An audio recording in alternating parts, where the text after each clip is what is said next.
இன்று புது வருடம் சித்திரை மாதம் பிறந்திருக்கின்றது.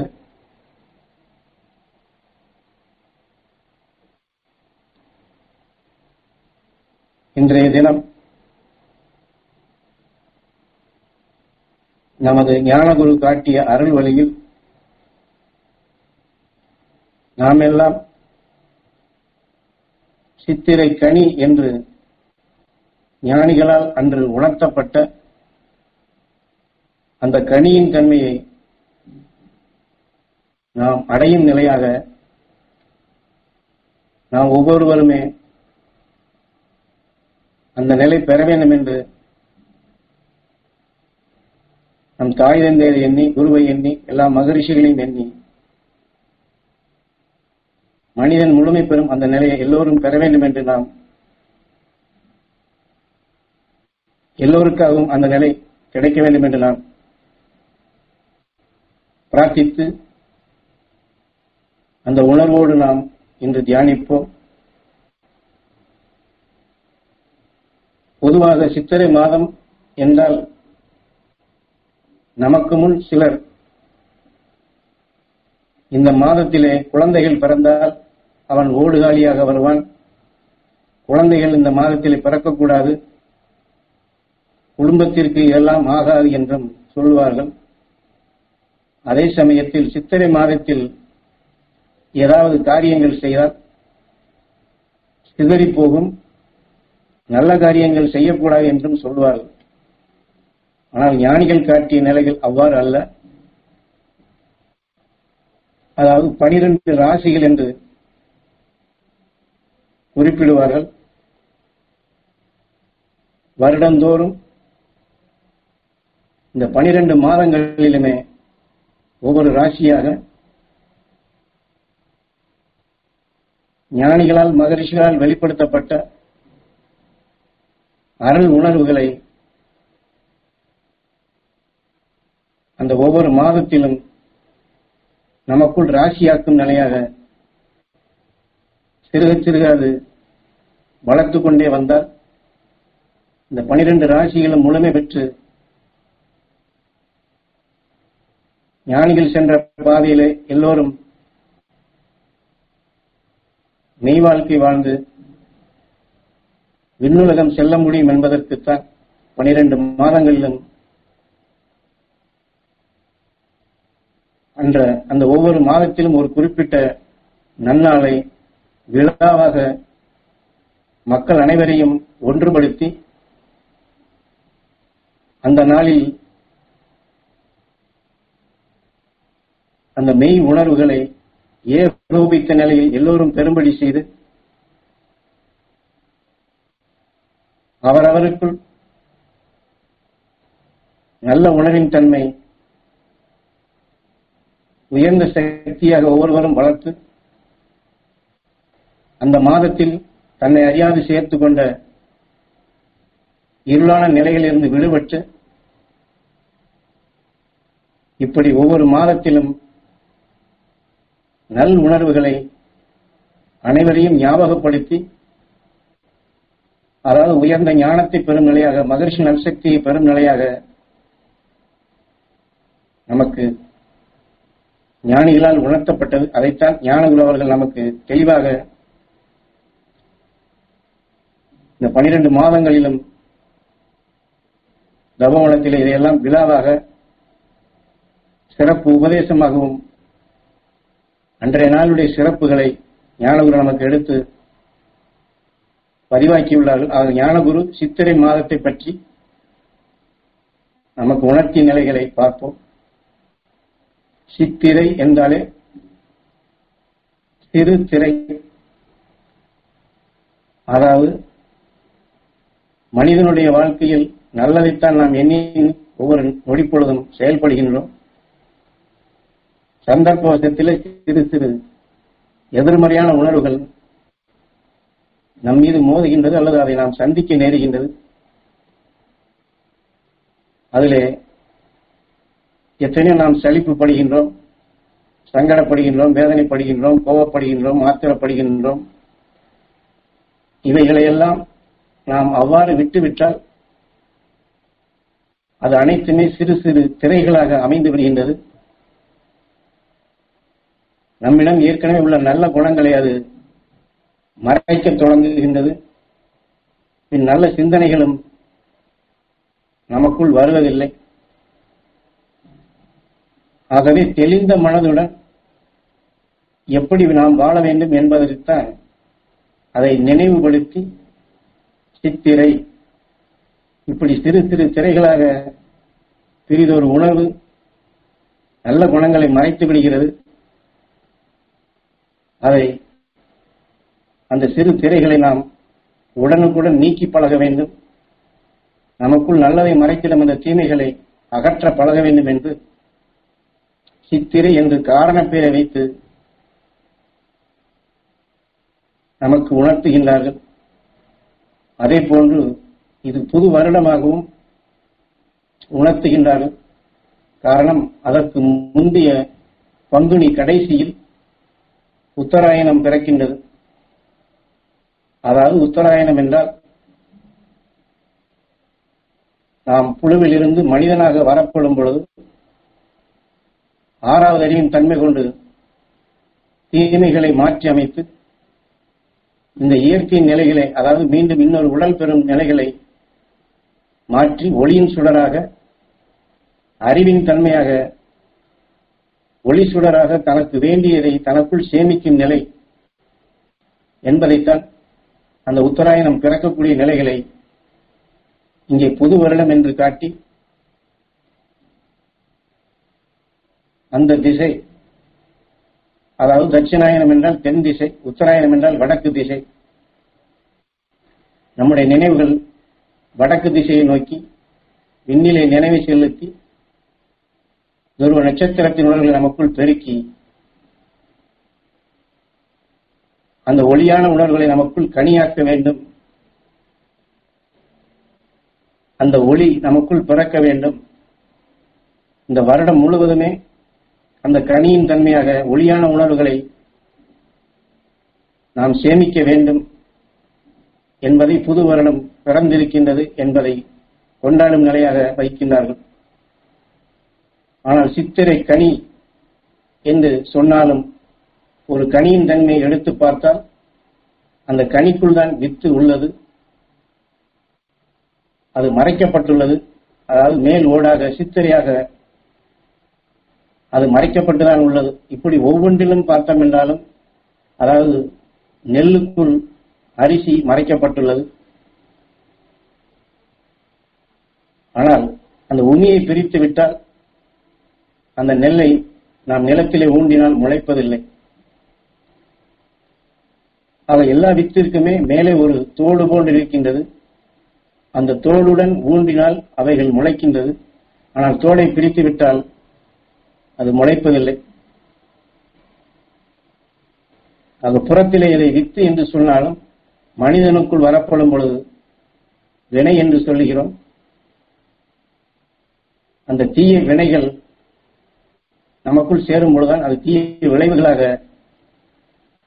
அது விளைகின்றது. ஆனால் இங்கே வித்தில் இருக்கக்கூடிய தோடை பிரித்து விட்டால் மண்ணிலை ஊண்டினால் அது எப்படி முளைப்பதில்லையோ, இதுபோன்று தீமையுடைய அந்த ஓடை பிரித்து விட்டால் அது முளைப்பதில்லை. அதைத்தான் சித்திரை, நம்மை மறைத்திருக்கும் சித்திரை என்ற நிலையை ஞானிகள் இதை காட்டியுள்ளார்கள். நம் உயிரும் ஒரு வித்துதான். ஆனால் அதை இந்த உடல் மூடி மறைத்திருக்கின்றது. இதுவும் சித்திரை தான். அதாவது பல அணுக்களின் நிலைகள் கொண்டு இந்த உடல் உருவாகியுள்ளது. உயிரினை அது உள்ளடக்கி அது மறைத்துள்ளது. ஆனால் வித்தினை நாம் நிலத்திலே ஊண்டினோம் என்றால் அந்த உணவின் சத்து அது தனக்குள் சேர்த்து அது வளர்ச்சி பெற்று பூ பூத்து காய் காய்த்து கனியாக ஆகின்றது. அந்த கனிக்குள் மீண்டும் வித்து உருவாகின்றது. அந்த வித்தினை நாம் நிலத்திலே ஊன்றப்படும் பொழுது தன்னிச்சையாக அது மேல் தோட்டை பிளந்து தன் உணவின் சத்தினை வெளியே நீட்டி தன் தாய் செடியின் சத்தை நுகர்ந்து தன் இனமாக மீண்டும் இப்படித்தான் ஒவ்வொரு வித்தும் சுழற்சி முறையிலே தன் இனத்தை பெருக்கும் நிலையாக வளர்ந்து கொண்டே வருகின்றது. அது அதை போன்றுதான் நமக்குள் மறைந்திருக்கும் உயிர் ஒளியாக இருக்கின்றது. ஆனால் ஒளியாக இருந்தாலும் நம்மால் அதை காண முடியவில்லை. மற்ற உணர்வுகள் சித்திரையாக அந்த உயிரை மறைத்திருக்கின்றது. அதை நீக்கி ஒளியின் உணர்வாக நாம் நுகரப் பழக வேண்டும். அது வருடந்தோறும் 12 ராசிகள் என்று தொடர்ந்து வந்தாலும் அந்த ஒவ்வொரு வருடத்திலும் இந்த பூமியில் ஒவ்வொரு உணர்வின் தன்மையாக அந்தந்த வருடங்களிலே சுழன்று வருகின்றது. ஒரு வித்து விளைவது போன்று நாம் எண்ணக்கூடிய எண்ணங்கள் ஒவ்வொரு மாதத்திலும் ஒவ்வொரு வருடத்திலும் எண்ணிலடங்காத நினைவுகள், எண்ணிலடங்காத உணர்வுகள், நாம் சிறு குழந்தையாக பிறந்ததிலிருந்து நாம் எடுத்துக்கொண்ட எண்ணங்கள் அனைத்து நமக்குள் வித்துகளாக அது ஊன்றப்பட்டு, அதாவது நாம் பார்த்த, கேட்ட, நுகர்ந்த அத்தனையுமே அதுவும் தன் ஓட்டிலிருந்து நீட்டி, அது நன்மையோ தீமையோ அது எதுவாக இருந்தாலும் அந்த உணர்வின் தன்மை பிளந்து தன் உணர்வின் சித்தத்தை அது வளர்த்துக் கொண்டேதான் வருகின்றது. ஆனால் தீமையாக இருக்கப்படும் பொழுது அதை மாற்றி அமைக்க நாம் உயர்ந்த குணங்கள் கொண்டு ஒளியின் சத்தை கவரும் நிலைக்கு கொண்டு வர வேண்டும். அப்பொழுதுதான் அந்த தீமையான ஒளியின் சத்தை பிளந்து ஒளியின் சிகரமாக, ஒளியின் சுடராக நமக்குள் வளர்க்க இது உதவும். பல கோடி சரீரங்கள் அந்தந்த வாழ்க்கையில் நாம் வந்த தீமைகளை நீக்கி மறைக்கும் அத்தகைய இருளை அகற்றி, தீமைகளை அகற்றித்தான் மனிதனாகவும் வந்துள்ளோம். முதலிலே சொன்னது கொண்டு இந்த உயிர் எப்படி ஒளியான வித்தாக இருக்கின்றதோ அதை போன்று நாம் நுகரும் எல்லா எண்ணங்கள், உணர்வுகள் அனைத்திலும் உயிரை போன்ற உணர்வை ஒளியாக மாற்றி நம் உணர்வுகள் அனைத்தையும் கனியின் தன்மை அடைந்து, கனியின் தன்மை முழுமையாகும் பொழுது மனிதனுக்குள் 6வது அறிவு என்று சொல்லுகின்றமே, அது முழுமையடைந்து 7வது நிலை அடைகின்றது சப்த ரிஷி. நம் 6வது அறிவை அந்த சிருஷ்டிக்கும் ஆற்றலைத்தான் அதன் வழி நாம் 7வது நிலை பெறக்கூடிய அந்த தருணத்தை நினைவுபடுத்தி நாம் எல்லாம் அந்த கனியின் தன்மை அடைய வேண்டும் என்று உணர்த்துவதற்குத்தான் இந்த மாதத்தில் அந்த கனிகளை எல்லாம் வைத்து நாம் பூஜித்து அந்த கனியின் தன்மையாக நம்முடைய எல்லா நினைவுகள், உணர்வுகள், குணங்கள் அனைத்திலுமே அருள் உணர்வின் தன்மையாக அதை அடைய வேண்டும் என்று காட்டுகின்றார்கள். ஒரு மரத்தில் இருக்கும் பொழுதுதான் அந்த காய் அது கனிந்து முழுமையடைந்து வித்தின் தன்மை அடைய முடியும். அது பிஞ்சாக இருக்கும் பொழுதோ காயாக இருக்கும் பொழுதோ மரத்திலிருந்து விழுந்து விட்டால் அது தன் இனத்தை முழுமையாக்கி வளர்க்கும் நிலைகளை அற்றுப் போய்விடுகிறது. இதையெல்லாம் உணர்ந்து கொண்டு நம் தாய் தந்தையனுடைய அரவணைப்பிலே, ஞானிகள் காட்டிய அருள் வழிகளிலே நம்மை அறியாது அவ்வப்பொழுது சேரும் சிறு சிறு திரைகளை அகற்றி அந்த காயின் தன்மையை கனியின் தன்மையாக மகிழ்ந்திடும் உணர்வாக, பேரருள் பேரொளி என்ற உணர்வாக நாம் மாற்றி இந்த புது வருடம் எப்படி பிறந்திருக்கிறது என்று மகிழ்ச்சி அடைகின்றோமோ, இதுபோன்ற நமக்குள் அருள் ஒளியின் உணர்வுகள், ஒளியின் உணர்வலைகளாக, ஒளியான அணுக்களாக நமக்குள் இன்றிலிருந்து அது பிறந்து நம்மிடம் இருக்கக்கூடிய எல்லா உணர்வுகளும் அந்த ஒளியின் தன்மையாக அது பிறக்க வேண்டும். அந்த நிலையை நினைவுபடுத்தி இந்த உயர்ந்த சத்து எல்லோருக்கும் அது கிடைக்க செய்யும் நிலையாக, இதற்கு முன் இந்த உண்மையை, பேருண்மையை எந்த ரிஷி, எந்த ஞானி, எந்த மகரிஷி இதை உணர்த்தி சென்றாரோ அவர் காட்டிய அருள் வழியில் நாமும் இந்த புது வருடத்தை வருக வருக என்று வரவேற்று அந்த ஞானி காட்டிய வழியில்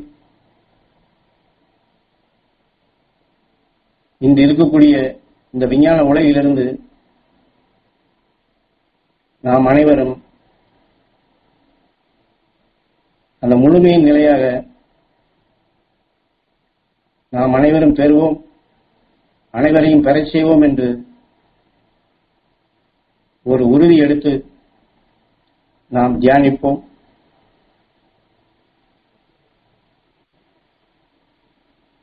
அவரவர்கள் உயிரை புருவ மத்தியிலே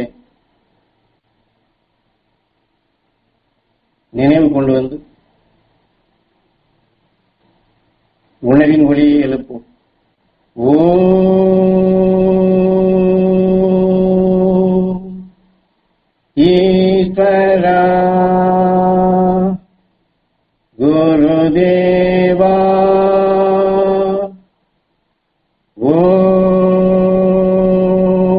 ஓம் ஈஸ்வரா குருதேவா ஓம் ஈஸ்வரா குருதேவா.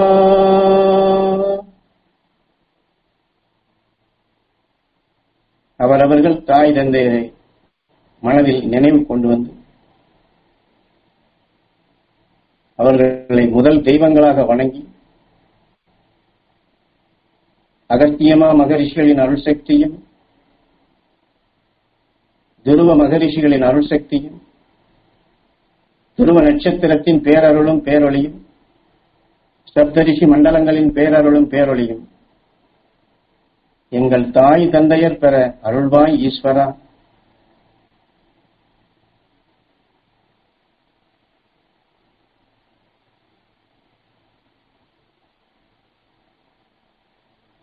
எங்கள் தாய் தந்தையர் தெய்வ சக்தி பெற அருள்வாய் ஈஸ்வரா.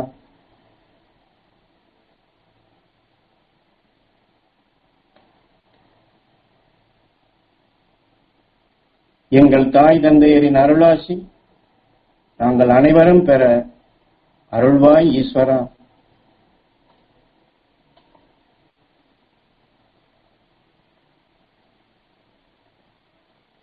எங்கள் தாய் தந்தையரின் அருளால் குருவின் அருளாசியும் குரு அருளால் மாமகரிஷி ஈஸ்வராய குருதேவரின் அருள் சக்தியும் மாமகரிஷி ஈஸ்வராய குருதேவரின் அருள் சக்தியால் எல்லா மகரிஷிகளின் அருள் சக்தியும் நாங்கள் அனைவரும் பெற அருள்வாய் ஈஸ்வரா.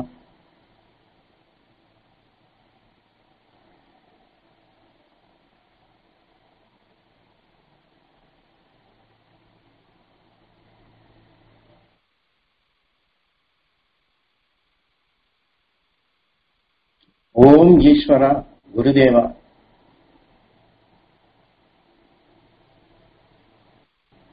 ஈஸ்வரா என்று சொல்லும் பொழுதெல்லாம்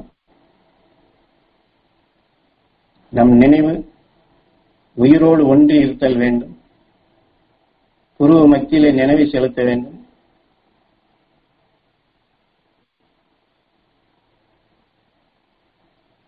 அதே சமயத்தில்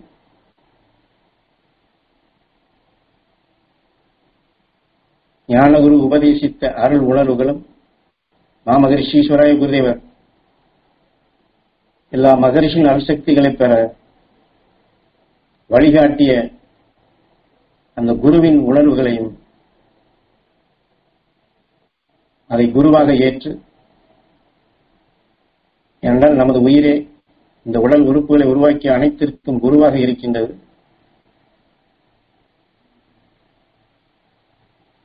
சப்த ரிஷிகள் உபதேசித்து உணர்த்திய அந்த அருள் வழி குரு மத்தியில நம் உயிரில இணைந்து அது குருவாக நின்று நம்மை வழிகாட்ட வேண்டும். என்றால் ஈஸ்வரா என்று எண்ணும் பொழுது வெறுமன புருவ மத்தியில் எண்ணாது அந்த ஞானிகளால் உணர்த்தப்பட்ட ஞானகுரு நமக்கு உபதேசித்த அந்த உணர்வுகள் குருவாக நம்மை வழி நடத்த வேண்டும்.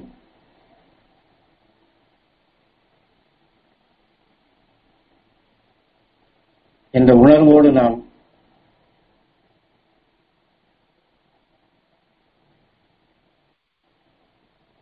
என்றால் உள் நின்று இயக்கக்கூடிய அந்த சக்தி தான் உயிரே கடவுள்.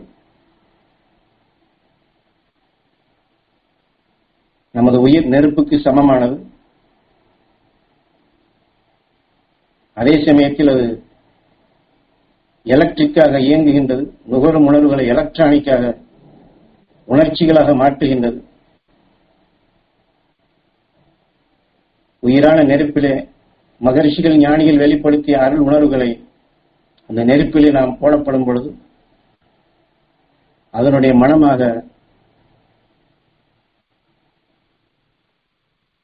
அந்த மனத்திற்கொப்ப உணர்ச்சிகளை தான் எலக்ட்ரானிக்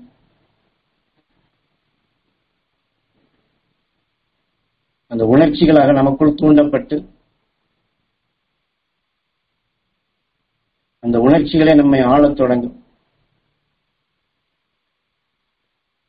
ஒரு கசப்பான உணர்வை நுகர்ந்தால் ஓய் என்று வெளியே தள்ளுகின்றது. ஒரு ரோஜாப்பூவின் மனத்தை நுகர்ந்தால் ஆகாகா என்று இந்த உணர்ச்சிகள் நம்மை ஆள்வது போன்று துருவ நட்சத்திரம் வெளிப்படுத்தும் உணர்வுகளையும் சப்தரிஷி மண்டலம் வெளிப்படுத்தும் உணர்வுகளையும் மகரிஷிகள் வெளிப்படுத்தும் உணர்வுகளையும் நம் உயிரிலே கண்ணின் நினைவு கொண்டு அங்கே செலுத்தப்படும் பொழுது அந்த அருள் உணர்வுகள் நமக்குள் உணர்ச்சிகளாக நம்மை இயக்கி நம்மை ஆளத் தொடங்கும். என்றால் அதனால்தான் ஞானகுரு அவர்கள் நமக்கு குறைந்தபட்சம் 2 மணி நேரம் உபதேசித்து அந்த ஞானிகள் உணர்வுகளை நமக்குள் உந்தும்படி செய்து கண்ணின் நினைவாற்றலுக்கு அந்த ஆற்றலை பெரும்படி செய்து அந்த கண்ணின் நினைவு கொண்டு மகரிஷிகள் அவர்கள் வாழ்ந்த காலத்தில் வெளிப்படுத்திய அருள் உணர்வுகளை கண் புலனறிவால் அது பதிவாக்கி நம் எலும்புக்குள் ஊழ்வினை என்ற வித்துகளாக ஞான வித்துகளாக ஊன்றப்பட்டு அந்த பதிவை நாம் அதற்கு பின் மீண்டும் எப்பொழுதெல்லாம் நினைவு கொள்ளுகின்றோமோ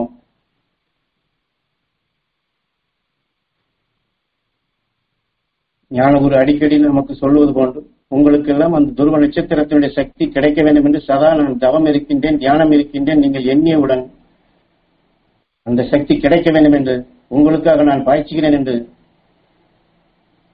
அவர் சொன்ன நினைவும் நம்முடைய நினைவும் ஒன்றுபடும் பொழுது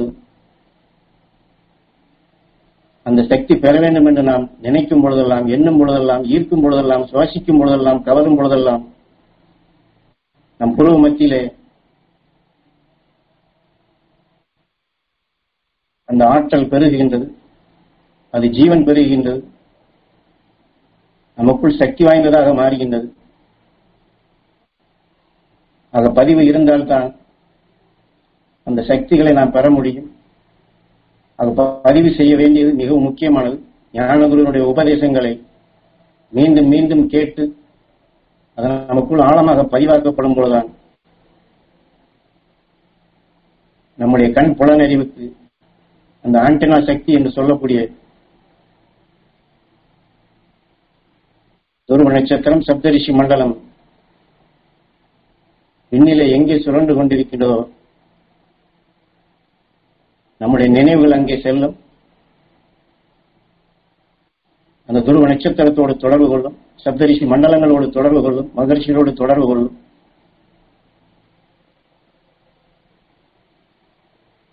அதனால்தான் ஞானகுரு அவர்கள் உயிர்வழி சுவாசம் என்று கண்ணின் நினைவை புருவமத்தில் வைத்து உயிர்வழி துருவ நட்சத்திரத்தினுடைய சக்திகளை சுழாட்டிக்கும்படி இழுத்து கவரும்படி, அதான் விஷ்ணு தனுசு.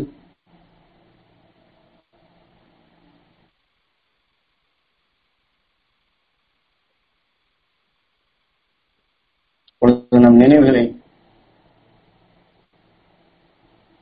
நம் பூமியின் வடக்கு திசையில் நினைவை செலுத்தி உத்தராயணம்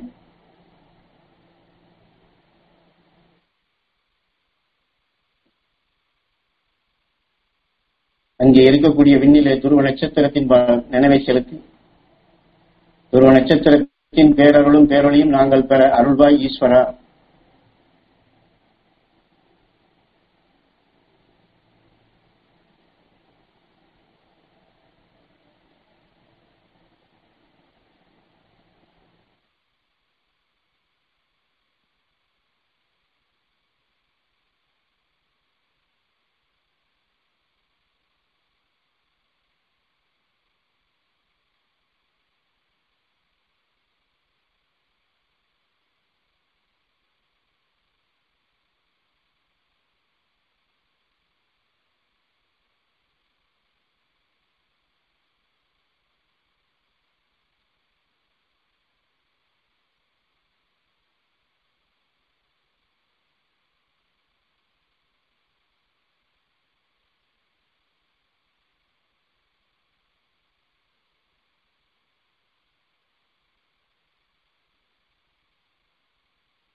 துருவ நட்சத்திரத்தின் பேரருளும் பேரொழியும் எங்கள் இரத்த நாளங்களிலே கலந்து, எங்கள் இரத்த நாளங்களில் உள்ள ஜீவான்மா ஜீவனுக்கள் அனைத்தும் துருவ நட்சத்திரத்தின் பேரருளும் பேரொழியும் பெற அருள்வாய் ஈஸ்வரா.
துருவ நட்சத்திரத்தின் பேரருளும் பேரொழியும் எங்கள் உடல் முழுவதும் படர்ந்து, எங்கள் உடலில் உள்ள எல்லா உறுப்புகளிலும் படர்ந்து, உறுப்புகளை உருவாக்கிய எல்லா அணுக்களிலும் துருவ நட்சத்திரத்தின் பேரருளும் பேரொழியும் பெற அருள்வாய் ஈஸ்வரா.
இப்பொழுது நம் நினைவினை மகரிஷிகளின்பால் செலுத்தி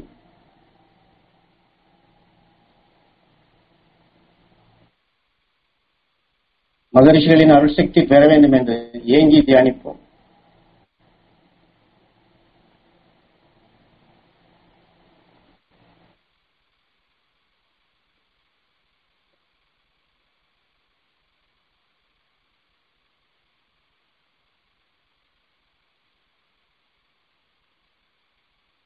குரு அவர்கள் உபதேச வாயிலாக கொடுக்கப்படும் பொழுது மகரிஷிகள் என்று சொன்னாலும் எண்ணில் அடங்குவதோர் அத்தகைய ரிஷித்தன்மை பெற்றுள்ளார்கள். ஒவ்வொருவரையும் தனித்தனியாக நாம் எண்ணி எடுக்க வேண்டியதில்லை. இருந்தாலும் அவரவர்கள், அதாவது இந்த தியானத்தை கடைபிடிப்பவர்கள் அவரவர்களுக்கு என்று ஒரு ரிஷியினுடைய தொடர்பு உண்டு.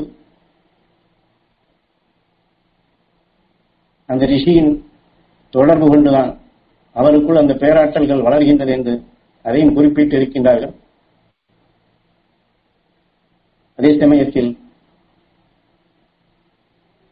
10 ரிஷிகளை நமக்கு சுட்டிக்காட்டி ஆரம்ப நிலையில் அந்த 10 ரிஷிகளுடைய சக்திகளை உபதேச வாயிலாகவும் கொடுத்து அந்த ரிஷிகளுடைய உணர்வுகளை நாம் அனைவரும் பெரும்படியும் செய்துள்ளார்கள்.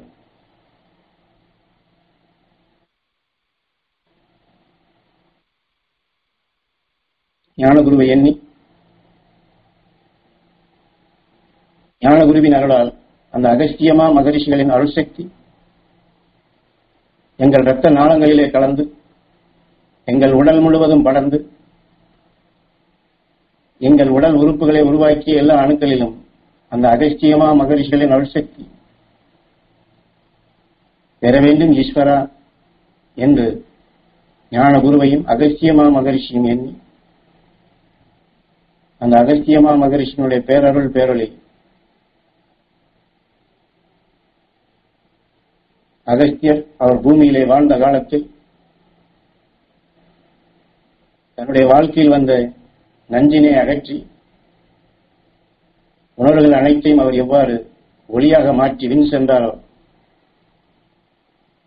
தனியின் தன்மையாக இந்த துருவ நட்சத்திரமாக அவர் முழுமை அடைந்துள்ளாரோ இன்றைய தினம் அந்த அகஸ்தியமா மகரிஷியுடைய அருளாசி அவருடைய அருள் சக்தி அனைவரும் பெற வேண்டும் என்று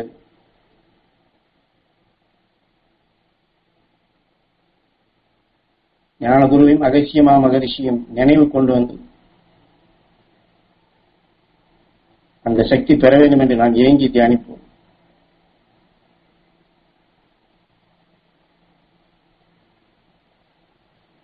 அதாவது நமக்காக வேண்டி ஞானகுருவும் அகஸ்தியமா மகரிஷியும் எந்த அருள் சக்தியை இப்பொழுது பாய்ச்சிக் கொண்டிருக்கின்றார்களோ இப்பொழுது இந்த நேரம் நாம் அவர்களுடன் தொடர்பு கொண்டு அவர்கள் நினைவோடு கலந்து அவர்கள் உணர்வோடு ஒன்றி அந்த அகஸ்தியமா மகரிஷியுடைய அருள்சக்தி பெற வேண்டும், நாங்கள் அனைவரும் பெற வேண்டும் என்று நம் நினைவினை விண்ணிலை செலுத்தி குரு அருளால் அந்த சக்தி பெற வேண்டும் என்று ஏங்கி தியானிப்போம்.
மகரிஷி ஈஸ்வராய குருதேவரை நினைவு கொண்டு வந்து ஞானகுரு அருளால் மகரிஷி ஈஸ்வராய குருதேவனுடைய அருள் சக்தி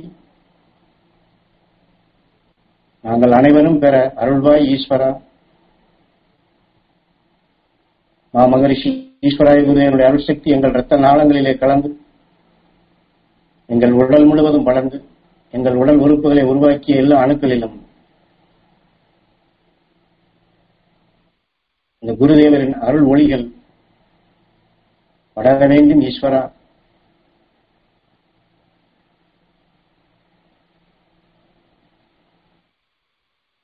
சப்தரிஷி மண்டலத்தின் ஒரு அங்கமாக சுழன்று கொண்டிருக்கும்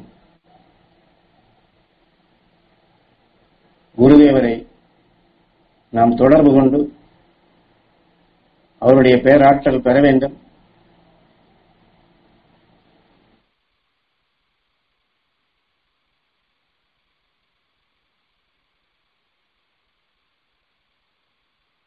அவருடைய அருள் உணர்வுகள் நல்லாட்சியாக இந்த புது வருட தினத்தில் எங்கள் அனைவருக்கும் கிடைக்க வேண்டும்.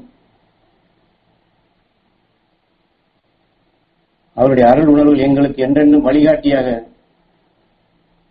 ஒவ்வொரு நொடிப்பொழுதும் இந்த வாழ்க்கையில்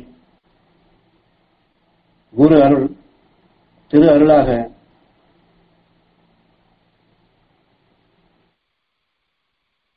எங்களை வழிநடத்த வேண்டும்.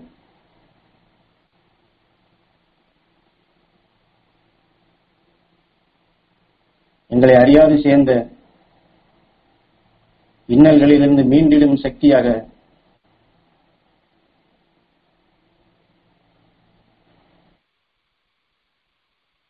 அவருடைய உணர்வுகள் வழி அமைந்து மகிழ்ந்து வாழ்ந்திடும் சக்தியாக குருதேவருடைய அருள் ஒளி அந்த நல்லாசி எங்களுக்கு பரிபூர்ணமாக கிடைக்க வேண்டும் ஈஸ்வரா.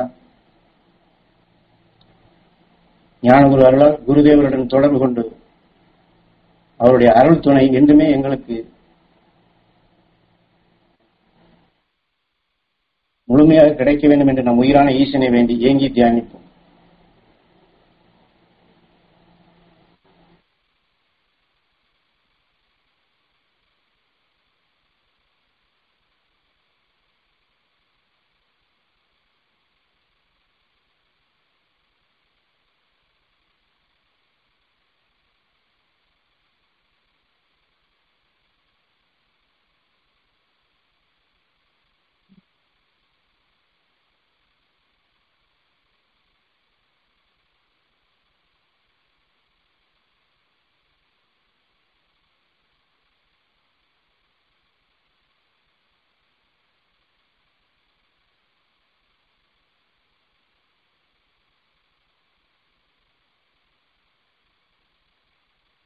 ஏற்கனவே சொன்னது போன்று நாம் எந்த மனத்தை சுவாசிக்கின்றோமோ அந்த மனம்தான் எண்ணமாக நமக்குள் உதிக்கும். அதான் ராமன் என்று சொல்வது மூன்றாவது அவதாரம். அதுபோன்று நாம் எந்த மகரிஷியின்பால் நினைவை செலுத்தி அவருடைய மனங்களை என்றால் அவர்கள் உயிரோடு ஒன்றி உணர்வை ஒளிமயமாக மின்மயமாக ஒளிபரப்பு செய்து கொண்டிருக்கின்றார்கள். அந்த மனங்களை நாம் சுவாசித்தோம் என்றால் அவருடைய எண்ணங்கள் நமக்குள் உதயமாகும். மகரிஷி ஈஸ்வராய குருதேவன் நம் நினைவை செலுத்தி அவருடைய அருள் மனங்களை சுவாசித்தோம் என்றால் அவருடைய எண்ணங்கள் அவருடைய நினைவுகள் அவருடைய உணர்வுகள் அவர் வாழ்ந்த காலத்தில் அவர் எவ்வாறு நஞ்சினை இருளை அதையெல்லாம் நீக்கி தன்னுடைய வலு கொண்டு பேரருள் பேரொழியாக எவ்வாறு மாற்றினாரோ அந்த உணர்வின் நினைவலைகள் நமக்குள் எண்ணங்களாக உதயமாகும்.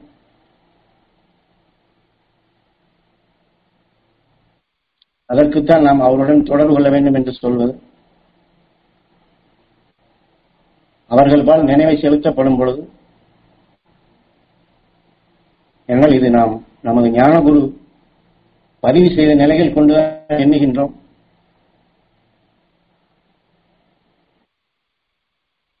குரு நமக்கு அடிக்கடி சொல்லும் பொழுது அதைத்தான் சொல்லுகிறேன். எமது குரு காட்டிய அருள் வழியிலே தான் உங்களுக்கு இதை பதிவு செய்கிறேன் என்று சொல்லுகின்றார். ஆக அவர்கள் உணர்வோடு நாம் ஒன்றுபடும் பொழுது திட்டியவனை எண்ணினால் நமக்கு எப்படி அவனுடைய படம் இந்த உணர்வு நினைவு படமாக, நிழல் படமாக, உணர்ச்சிகளாக இயக்குகின்றது. இதை போன்று எந்த மகரிஷின்பால் நினைவை செலுத்துகின்றோமோ அந்த குரு துணை கொண்டு நாம் எண்ணப்படும் பொழுது அவருடைய உணர்வலைகள் நிழல் படமாக, அந்த உணர்ச்சிகளாக நம்மையும் இயக்கும்.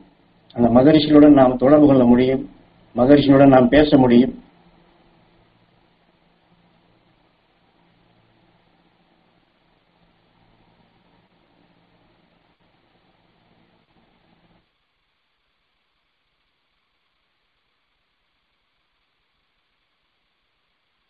அதற்கு நாம் நம்முடைய நினைவுகளை செலுத்த வேண்டும்.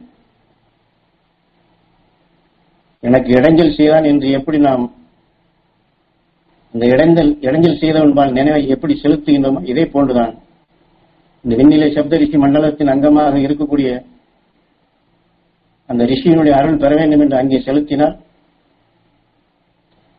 அந்த உணர்வலை நமக்குள் தொடர்பலையாக கிடைக்கின்றது.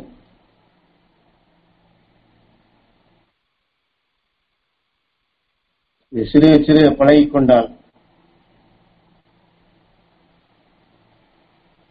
தான் கார்த்திகேயா வெளிச்சம் என்று சொல்வது. அந்த உணர்வின் அறிவாக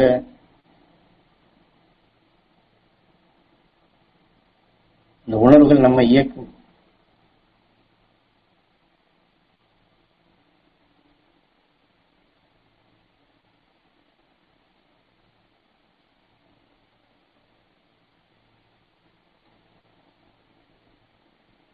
பொழுது போகமா மகரிஷியின்பால் நினைவை செலுத்தி போகமா மகரிஷியினுடைய அருட்சக்தி நாங்கள் அனைவரும் பெற வேண்டும். ஞான குருவின் அருளால் போகமா மகரிஷியினுடைய அருட்சக்தி எங்கள் இரத்த நாளங்களிலே கலந்து எங்கள் உடல் முழுவதும் படர்ந்து எங்கள் உடல் உறுப்புகளை உருவாக்கிய எல்லா அணுக்களிலும் போகமா மகரிஷியினுடைய அருட்சக்தி படர வேண்டும். ஈஸ்வரா,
மாம மகரிஷி ஈஸ்வராய குருதேவர் போகமா மகரிஷியை பற்றி உணர்த்தப்படும் பொழுது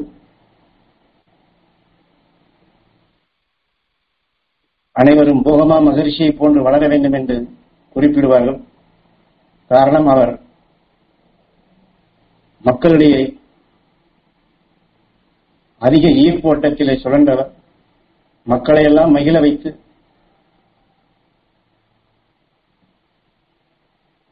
மக்கள் மகிழ்ச்சி அடைவதைக் கண்டு அவர் பேரானந்தப்பட்டு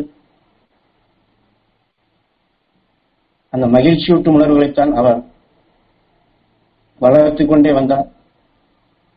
அதனால்தான் குருவிடம், அதாவது ஞான குருவிடம் அதை உணர்த்தப்படும் பொழுது அவன் ஒரு திருடன், அவன் நல்ல உணர்வுகள் எவ்வாறு திருடுகின்றான், மகிழ்ச்சியூட்டும் உணர்வு எவ்வாறு திருடுகின்றான் என்று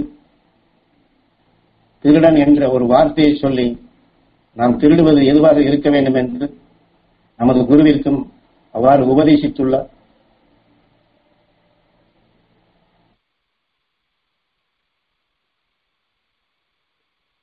போகமா மகரிஷி அவர்கள் இந்த உலகம் முழுமைக்குமே சுழன்று உலக மக்கள் மகிழ்ந்து வாழ வேண்டும் என்று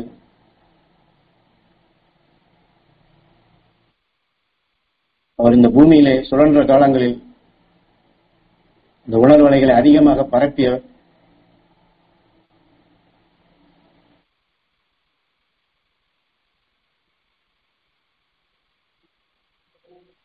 என்றால் உலக மக்களுடைய அனைவரது உணர்வுகளும் நம் உடலில் அணுக்களாக உண்டு. அந்த போகர் எப்படி அனைவரும் மகிழ வேண்டும், அனைவரும் தீமையிலிருந்து விடுபட வேண்டும், அவர்களை ஆட்டி படைக்கும் நஞ்சான நிலையிலிருந்து விடுபட வேண்டும் என்று அவர் எப்படி ஒரு சிலையை வைத்து நவபாசான சிலை என்று அந்த மனங்களை சுவாசிக்கும்படி செய்து தீமைகளை அதை நுகர்வோர் அகற்றும்படி செய்தாரோ அதை போன்று நாமும் அந்த போகமா மகரிஷியினுடைய பேரருள் பேரொளி பெற்று அவருடைய பேராற்றலை நாமும் பெற்று அவர் எப்படி மக்களை மனம் மகிழும்படி செய்தாரோ அந்த மகிழச் செய்யும் அருள் சக்திகளை நாமும் வளர்ப்போம், நாமும் அனைவரையும் மகிழ வைப்போம்.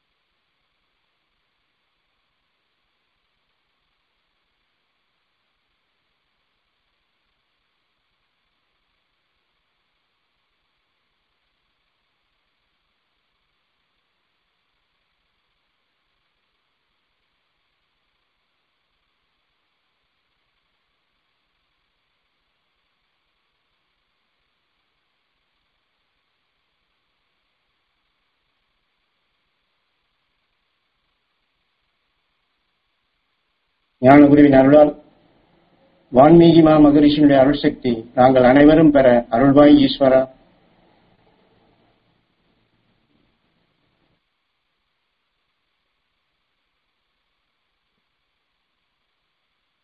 வான்மீகி மா மகரிஷியினுடைய அருள் சக்தி எங்கள் இரத்த நாளங்களிலே கலந்து எங்கள் உடல் முழுவதும் வளர்ந்து எங்கள் உடலுள்ள எல்லா உறுப்புகளிலும் வான்மீகி மகரிஷியினுடைய அருள் சக்தி படர வேண்டும் ஈஸ்வரா.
சாதாரண மனிதனும் துருவ நட்சத்திரத்தின் உணர்வுகளை பெற்று விண் செல்ல வேண்டும் என்று வால்மீகி மகரிஷி ராமேஸ்வரம் என்று எண்ணத்தால் உருவான பரம் ஒரு எல்லைதான் இந்த மனித உடல்.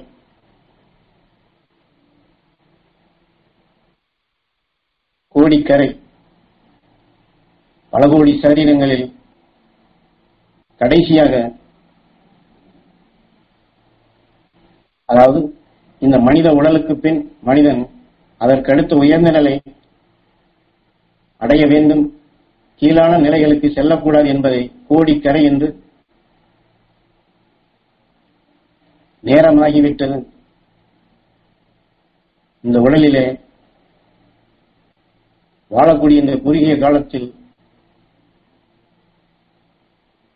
நம்முடைய நினைவெல்லாம், நம்முடைய உணர்வுகள் எல்லாம் பல கோடியாக இருந்தாலும் தனுசு கோடி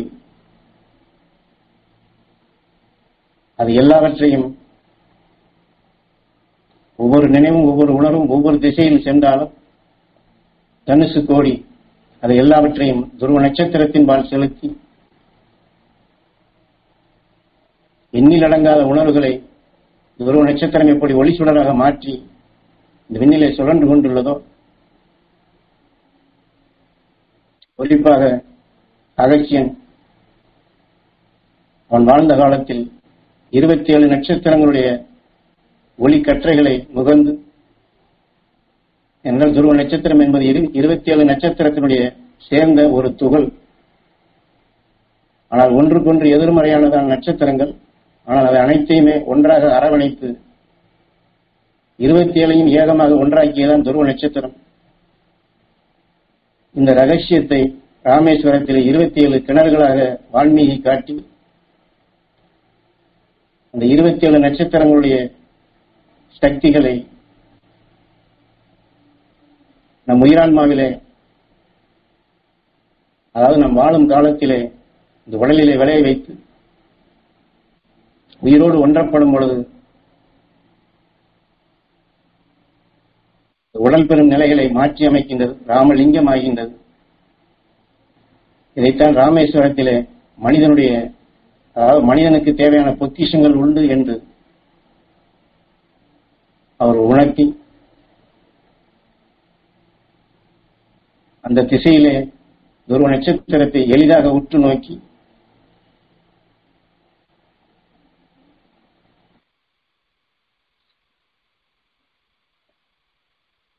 அந்த துருவ நட்சத்திரத்தை பார்த்தே இந்த துருவ நட்சத்திரத்தினுடைய பேரருள் பேரொளி உணர்வுகளை நம் உடலில் இருக்கக்கூடிய எல்லா அணுக்களுக்கும் உணவாக கொடுத்து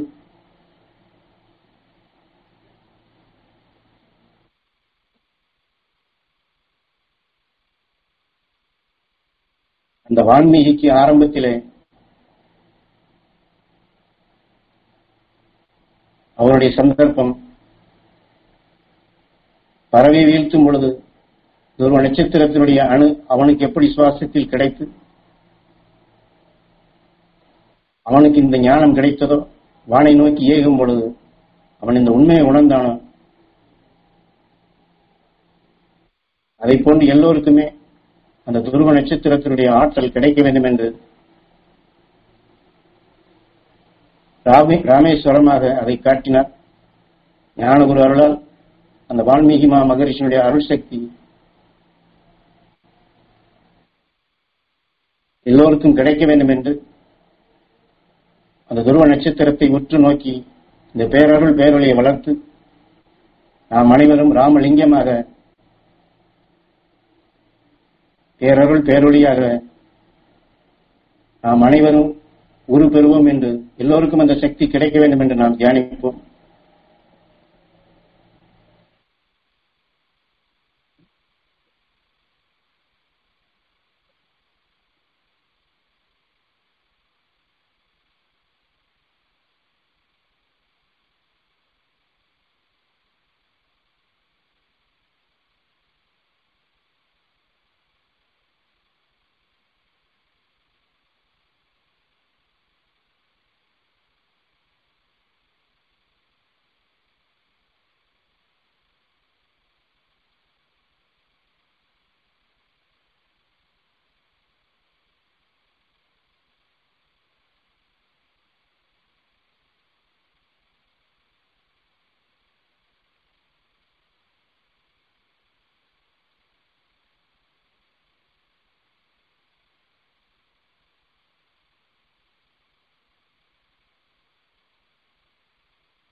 இப்பொழுது நம் நினைவுகளை கோலமா மகரிஷியின்பால் செலுத்தி ஞான குருவின் அருளால் கோலமா மகரிஷியினுடைய அருள் சக்தி நாங்கள் அனைவரும் பெற அருள்வாய் ஈஸ்வரா.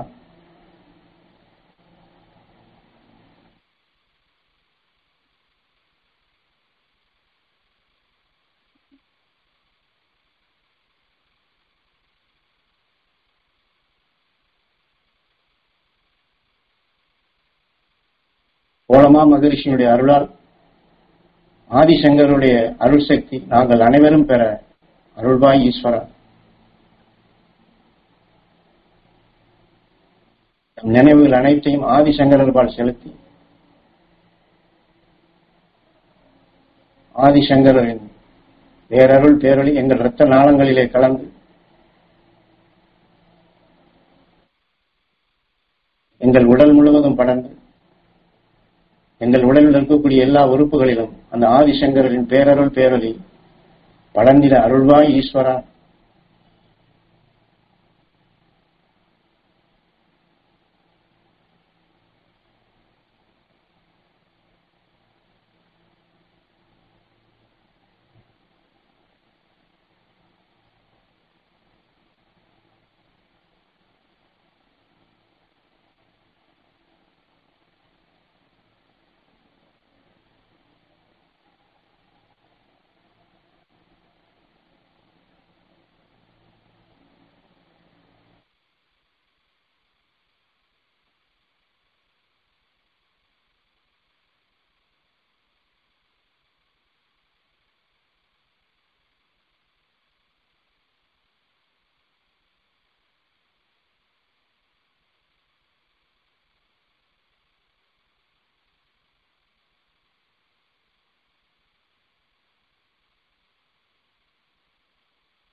ஆதிசங்கரர் உணர்த்திய முக்கியமான தத்துவமே அத்வைதம் தான்.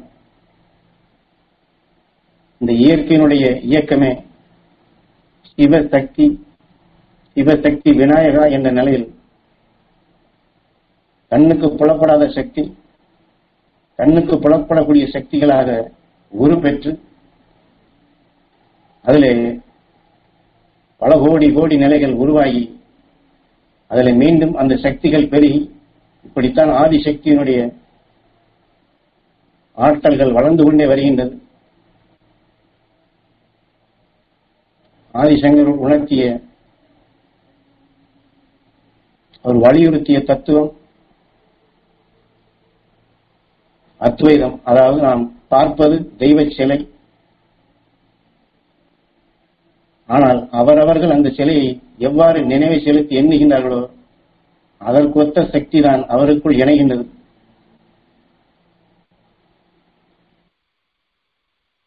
ஆனால் ஆதிசங்கரர் சொன்னது அது ஒரு கல் சிலைதான். அதிலிருந்து வெளிப்படக்கூடிய எதற்காக அந்த சிலை உருவாக்கப்பட்டதோ அந்த மனத்தை நுகர வேண்டும் என்று அவர் வலியுறுத்தி அந்த தெய்வ சக்தியைத்தான் நாம் பெற வேண்டும் என்று, என்றால் தெய்வத்தை உருவாக்கியவனும் நம்மை போன்ற உண்மைகளை உணர்ந்து ஞானத்தின் வழிபெற்ற மனிதன்தான்.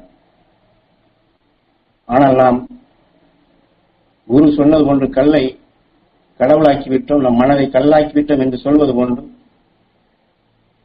நாம் எடுத்து வளர்க்க வேண்டிய சக்திகளைத்தான், அதாவது கண்ணுக்கு புலப்படாத அந்த சக்திகளை,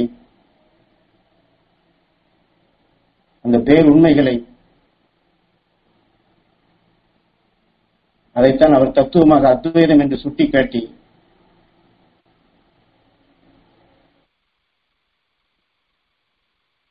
மக்களுக்கு ஒரு 2000 ஆண்டுகளுக்கு முன்பு இந்த பேருண்மைகளை எல்லாம் அதிக அளவிலே வெளிப்படுத்தி சென்ற மகா ஞானி அவர்தான். அந்த ஆதிசங்கருடைய அருள் சக்திகளை நாம் பெற்றோம் என்றால் சூட்சுமத்தில் நடக்கக்கூடிய நிகழ்ச்சிகளை நாம் உணர முடியும், அறிய முடியும்.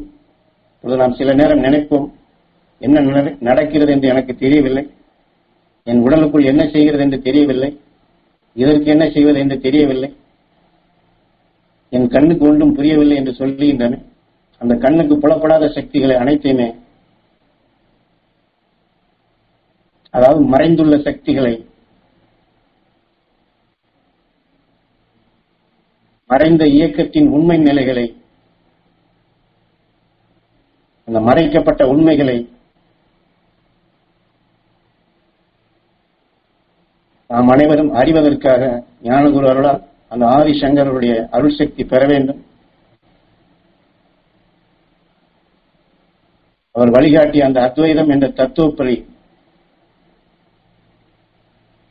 ஞானிகளால் உணர்த்தப்பட்ட, ஞானிகள் கண்டுணர்ந்த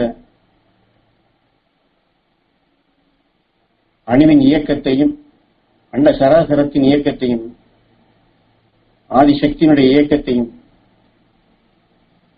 நாங்கள் அனைவரும் அறிந்திட அருள்வாய் ஈஸ்வரா.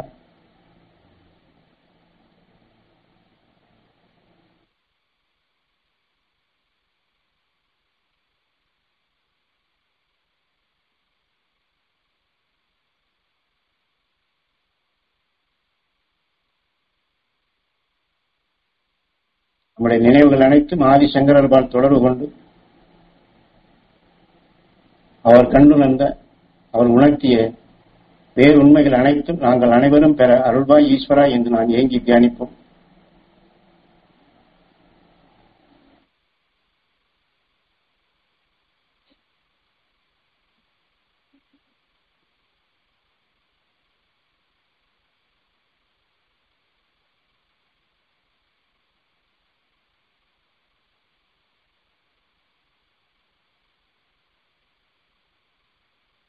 ஆதிசங்கருடைய அருளால் வழியறிந்து செயல்படக்கூடிய அந்த உயர்ஞான சக்தி நாங்கள் அனைவரும் பெற வேண்டும் ஈஸ்வரா.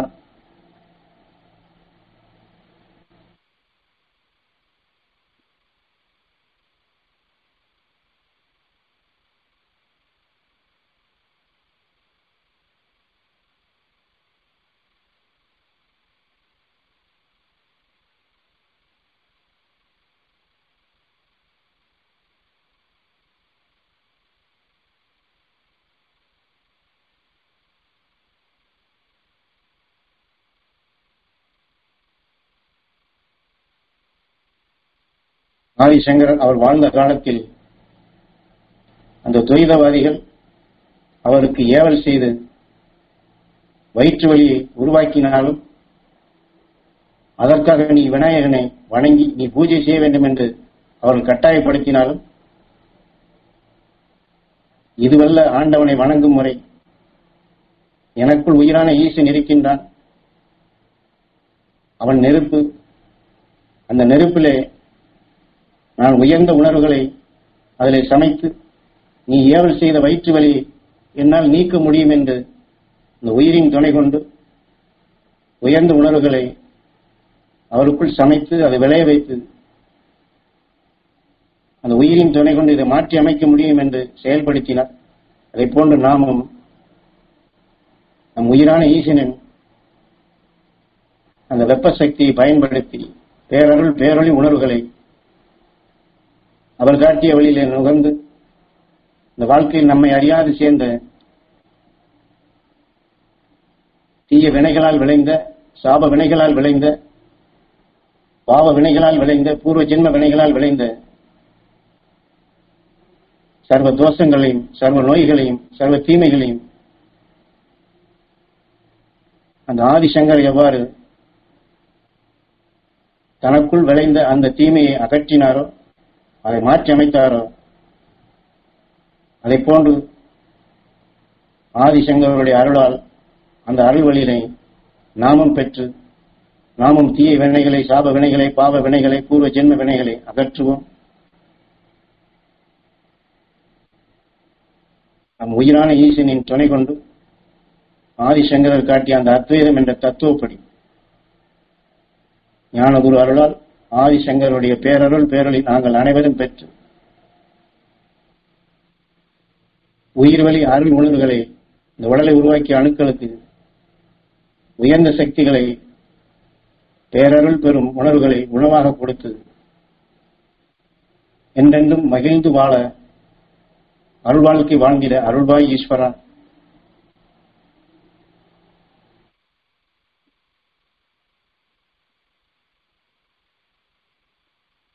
எங்களை அறியாத ஆட்டி படைக்கும் தீமைகளிலிருந்து நாங்கள் அனைவரும் விடுபட வேண்டும் ஈஸ்வரா.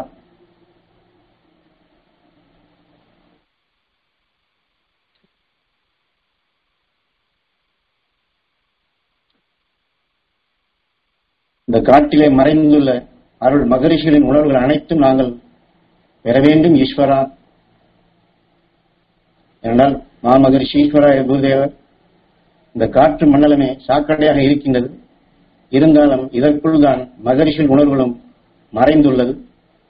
அதை நீ நுகர்ந்து எடுக்க வேண்டும், எல்லோரையும் அதை பெரும்படி செய்ய வேண்டும் என்று ஞானகுருவுக்கு உணர்த்தியுள்ளார். அதை போன்று நாமும் ஆதிசங்கரர் காட்டிய அந்த அருள்வழியில் சூட்சுமத்தில், அதாவது இந்த காற்று மண்டலத்திலே மறைந்துள்ள எத்தனையோ ஆயிரக்கணக்கான வருடங்களாக மகரிஷிகளால் தீமையை வென்ற உணர்வுகள் ஒளி அலைகளாக பரப்பப்பட்டிருக்கும் அந்த அரும்பெரும் சக்திகளை நாம் நுகர்வோம், நாம் சுவாசித்து நம் ஆன்மாவில் அதை பெருக்குவோம், நம் உடலுக்குள் அதை விளையச் செய்வோம். அந்த மகரிஷிகளுடைய அருள் சக்திகளுக்கு நாம் ஜீவன் கொடுப்போம்.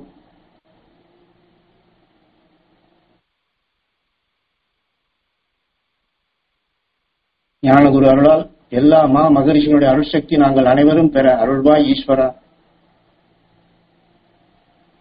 நமது நினைவை ஞானகுருவின் பால் செலுத்தி இந்த பூமிக்குள் காற்று மண்டலத்திலே மறைந்து இருக்கக்கூடிய அந்த மகரிஷியுடைய அருள் சக்தி பெற வேண்டும் என்று நாம் ஏங்கி தியானிப்போம்.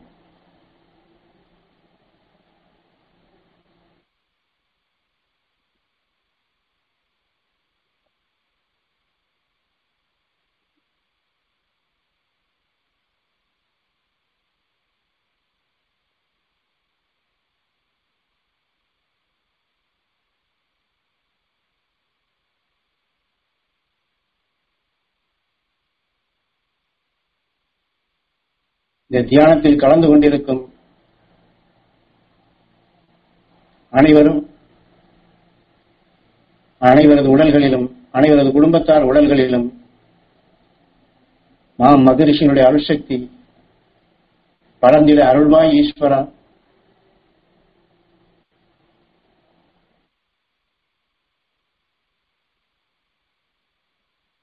எல்லா மகரிஷியினுடைய அருளாசி தியானத்தில் கலந்து கொண்டவர் அனைவரது உடல்களிலும் படர்ந்திட அருள்வாய் ஈஸ்வரா. இந்த புது வருட நல்லாசியாக எங்கள் அனைவருக்கும் இந்த மகரிஷியின் அருள் உணர்வுகள் இனி வரக்கூடிய காலங்களில் எங்களுக்குள் உற்ற துணையாக அந்த மகரிஷியின் உணர்வுகள் அமைந்திட, வழிகாட்டியாக அமைந்திட அருள்வாய் ஈஸ்வரா. எல்லா மகரிஷிகளுடைய அருள் உணர்வுகள் எங்களுக்குள் என்றும் உறுதுணையாக ஒவ்வொரு நொடி பொழுதும் அமைய வேண்டும் ஈஸ்வரா.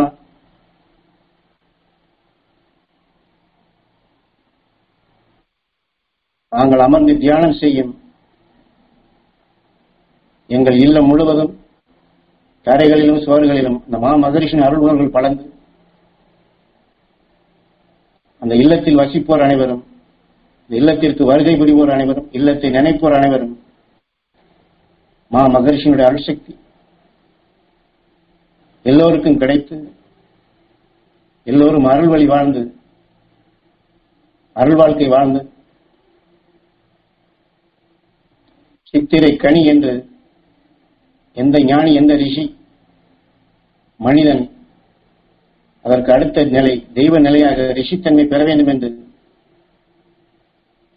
உயிர் அது ஒளியின் வித்தாக இருப்பது போன்று இந்த உயிரை போன்ற உணர்வு அனைத்தையும் பேரருள் பேரொழியாக மாற்ற வேண்டும் என்று சித்திரை கனி என்று எந்த ரிஷி உணர்த்தினாரோ அந்த ரிஷியினுடைய உணர்வுகள் எல்லோருக்கும் வழிகாட்டியாக அமைந்து நாங்கள் அனைவரும் அந்த முழுமை பெற்றிட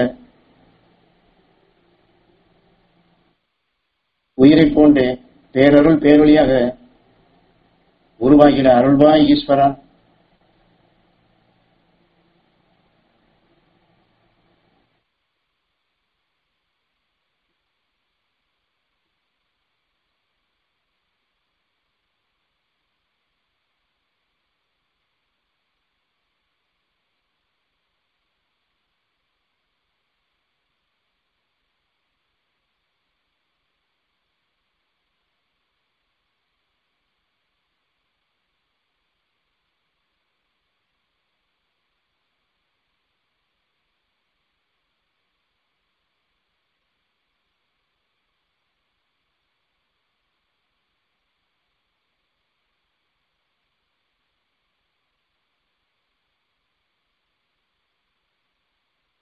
எல்லா மகரிஷியினுடைய அருள்சக்தி எங்கள் தாய் தந்தையருக்கு கிடைத்திட அருள்வாய் ஈஸ்வரா.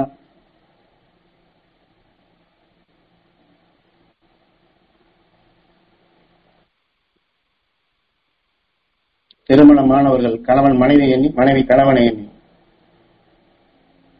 மகரிஷியினுடைய அருள்சக்தி என் மனைவி பெற வேண்டும் என்றும் கணவன் பெற வேண்டும் என்றும் நாம் ஏங்கி தியானிப்போம்.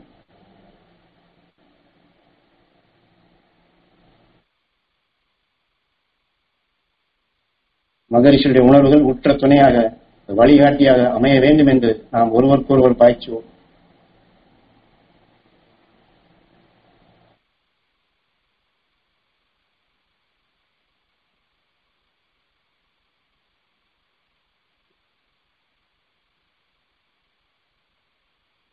பெற்றோர்கள் தங்கள் குழந்தைகளை எண்ணி எல்லா மகரிஷியினுடைய அருள்சக்தி எங்கள் குழந்தைகள் பெற்று மகரிஷின் அருள்வட்டத்திலேயே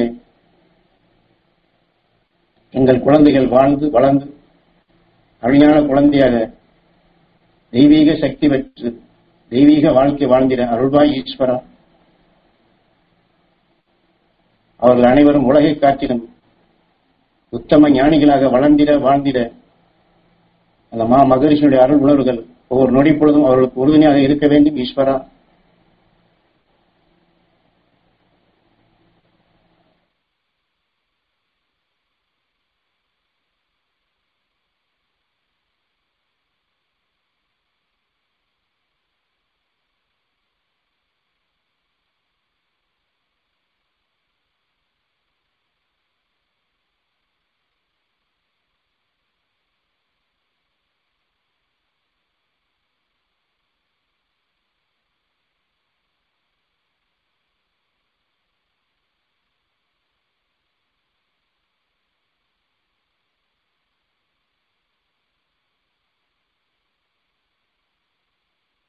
ஞானகுரு காட்டிய வழியில் நாம் மகரிஷிகளின் அருள் உணர்வுகளை பெறுவோம்.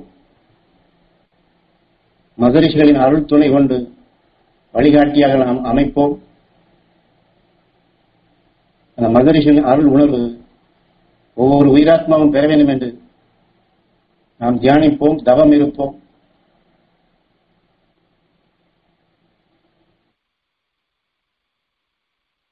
நாம் வெளிவிடும் ஒவ்வொரு மூச்சலையும் 30 முக்கோடி தேவாதி தேவர்கள் என்று சொல்லுகின்றன. அந்த எண்ணில் அடங்காத மகரிஷிகள் ஒளியான உணர்வுகளாக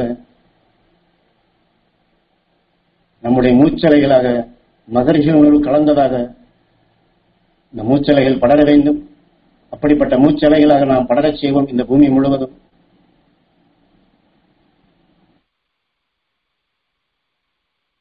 மகரிஷியின் உணர்வுகளாக நாம் மூச்சலைகளை பரப்புவோம்.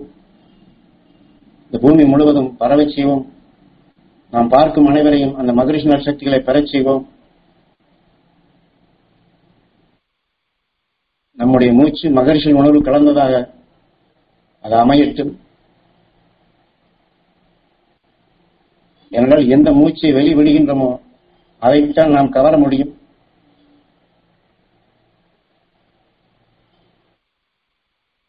எந்த ஒரு தாவர இனமாக இருந்தாலும் அது எந்த மனத்தை வெளிப்படுத்துகின்றதோ அது வெளிப்படுத்தும் மனத்தை கொண்டுதான் தன் தாய் செடியினுடைய மனத்தை அது கவர முடியும். பிற மனத்தை தன் அருகிலே வரவிடாது காத்துக் கொள்ளவும் முடியும். ஆக தாவர இனங்கள் அதான் சைவம் என்று சொல்வது, சைவ சித்தாந்தம் என்று சொல்வது. அந்த தாவர இனங்கள் எப்படி ஒரு நிலை கொண்டு தன் மனத்தால் தன்னை வளர்த்து தன்னை காத்துக் கொள்கின்றது. இதை போன்று நாம் அனைவரும் ஞானகுரு காட்டிய அருள் வழியிலே மகரிஷியின் அருள் உணர்வுகளை நமது மனமாக, நமது ஆன்மாவாக மாற்றுவோம். நமது ஆன்மாவிலே மகரிஷி உணர்வுகளை பெருக்குவோம், ஆன்ம பலம் பெறுவோம். மகரிஷிகள் மனமாக நமது ஆன்மாவை மாற்றுவோம், ஒளிகொண்ட ஆன்மாவாக மாற்றுவோம். அந்த மகரிஷிகளுடைய மனங்கள் நம்மை காக்கும், நம்மை சுற்றி உள்ளவரை காக்கும், இந்த உலகையும் காக்கும். அத்தகைய பாதுகாப்பு கவசமாக மகரிஷி உணர்வை நாம் ஒரு அரண் போன்று, ஒரு கவசம் போன்று நாம் அனைவரும் அதை உருவாக்குவோம். இந்த புது வருடத்திலே மகரிஷி உணர்வுகளை நாம் அனைவரையும் பெறச் செய்வோம். அனைவருக்கும் அந்த பாதுகாப்பு கவசத்தை உருவாக்குவோம்.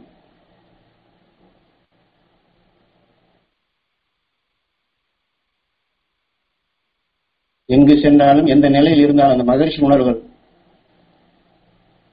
அவருடைய உணர்வுகள் என்றென்று நமக்கு வழிகாட்டியாக, அருள் வழியாக அமைய வேண்டும் என்று இந்த கவசத்தை நாம் உருவாக்குவோம். இப்பொழுது நம் நினைவுகளை வானிலை செலுத்தி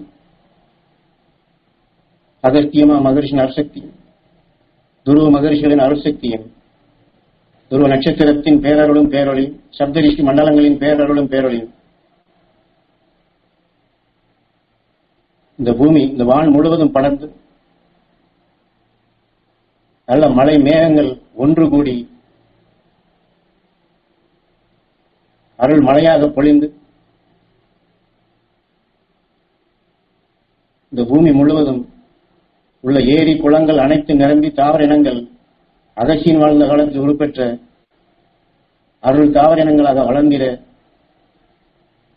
அதன் மூலம் இந்த காட்டு மண்டலம், இதில் வாழக்கூடிய மக்களும் எல்லா நலமும் எல்லா வளமும் பெற அருள்வாய் ஈஸ்வரா என்று அகஸ்டின் எவ்வாறு இந்த பூமி முழுவதும் சுழன்று வந்தானோ அதுபோன்று அவன் உருவாக்கிய நீர் சக்தியை ஞானகுரு எண்ணி, அகசியமா மகரிஷி எண்ணி, நாமும் இந்த பூமி முழுவதும் சுழன்று இந்த காட்டு மண்டலத்தில் இந்த நீர் சக்திகளை பரவச் செய்து, மழை மேகங்களாக நாம் மூச்சலைகள் மூலம் பரவச் செய்து அருள் மழையாக பொழிய வைப்போம்.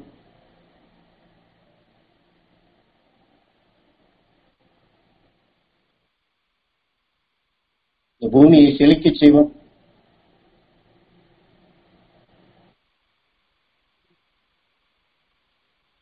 இந்த காற்று மண்டலத்தை நாம் பரிசுத்தப்படுத்தும். ஒரு 2 நிமிடம் நாம் ஏங்கி தியானிப்போம்.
ஞானகுரு அவர்கள் எவ்வாறு கனியின் தன்மை அடைந்தார்களோ, மகரிஷி ஈஸ்வராய குருதேவர் எவ்வாறு கனியின் தன்மை அடைந்தார்களோ, இதை போன்று மற்ற ஏனைய ரிஷிகளையும் எவ்வாறு கனியின் தன்மையாக உயிரோடு ஒன்றி ஒளியாக மாறினார்களோ, அதை போன்று நாம் அனைவரும் அந்த கனியின் தன்மை அடைவோம். நம் சொல்லும் செயலும் பேச்சும் மூச்சும் அனைவரையும் அந்த கனியின் தன்மை பெறச் செய்யும், உயிரோடு ஒன்றி ஒளியாக மாற்றி பிறவியில்லா நிலை அடைய செய்யும் அந்த அருள் சக்திகளை எல்லோரையும் பெறச் செய்வோம், நாமும் பெறுவோம் என்று இந்த புது வருட நன்னாளில் நாம் இதை உறுதியாக எடுத்து நம் பேச்சால், மூச்சால், சொல்லால், செயலால் அருள் வழி வாழ்ந்து, அருள் வாழ்க்கை வாழ்ந்து உலக மக்கள் அனைவரையும் மகிழ்ந்து வாழ்ந்திடச் செய்யும் அருள் சக்தி பெற்றவர்களாக, அருஞானிகளாக, உலகுக்கு எடுத்துக்காட்டாக வாழ்ந்து வளர்ந்திட எல்லா மகரிஷிகளையும் வேண்டி ஞானகுருவை வேண்டி இந்த தியானத்தை நிறைவு செய்வோம். உணரின் ஒளியை எழுப்பி நிறைவு செய்வோம். ஓ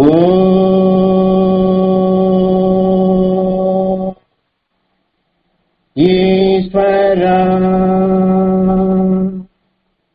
குருதேவா ஓ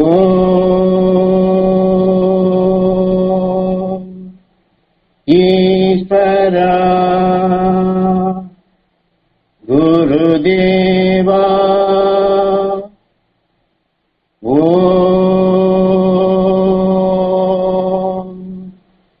ஈஸ்வரா குருதேவா. தியானத்தை நிறைவு செய்வோம். எல்லோருக்கும் வணக்கம்.